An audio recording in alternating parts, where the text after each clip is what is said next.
This election has turned into much more than just a competition between Biden versus Trump, the left versus the right, Democrats versus Republicans. It has become a fight for our rights as citizens to have a say in our government and our ability to vote fairly. In this election, our ability to vote as American citizens has come under attack, not by an outside threat, but those within the government that we're supposed to trust. What has occurred in this election, allegations of voter fraud, mistreatment of ballots, and more, whether widespread or not, has threatened the integrity of the election and the votes of the American people. Not just liberal Americans or conservative Americans, but all Americans. Voter fraud is nothing new to elections, but the conversation of the ultimate destruction that voter fraud brings to the integrity of our election has not been properly addressed. With the rise of allegations, the American citizens have become more and more concerned over whether or not their vote matters, whether the U.S. is actually a republic or another type of government like an oligarchy or a monarchy. Some have attempted to downplay this concern by claiming that voter fraud or mishandling of the votes are not of substantial quantity and are not widespread. But whether or not it is widespread as some claim, these threats to our voting rights have caused our votes to become watered down or insignificant if they are subject to being altered, overridden, or not counted at all. This occurs at a more substantial rate when the threats are not addressed or taken seriously. The mainstream media currently is a main culprit in the downplay of the concerns over voter fraud. Many of these media outlets and journalists claim voter fraud has never been proven to be true.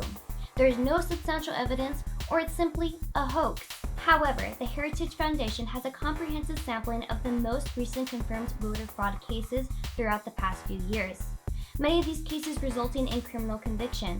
For people with authority, whether it be in a political office or behind a news desk, to pretend that there is no voter fraud or any chance of voter fraud is very careless and irresponsible.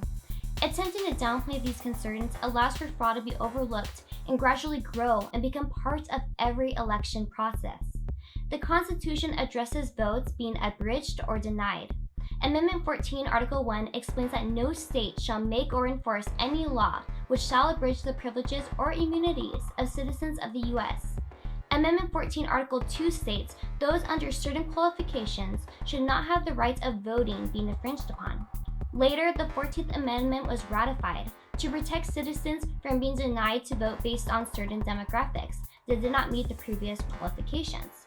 The 15th Amendment says that the right of the citizens to vote shall not be denied or abridged by the U.S. or any state on the account of race, color, or previous condition of servitude. The 19th Amendment says the right to vote shall not be denied or abridged by the U.S. or any state on the account of sex. The 24th Amendment says the right of the citizen to vote shall not be denied or abridged by the U.S. or any state by reason of failure to pay any poll tax or other tax. And then the 26th Amendment made it so that those of 18 years of age or older can vote, and their right to vote shall not be denied or abridged by the U.S. or any other state on account of age as long as they are above the legal voting age. These amendments were put into place so that the U.S. and the states could not deny or abridge the right to vote of their citizens. The fathers of our country understood that voting was an integral part of our citizenship and put into place rules so no one can be disenfranchised.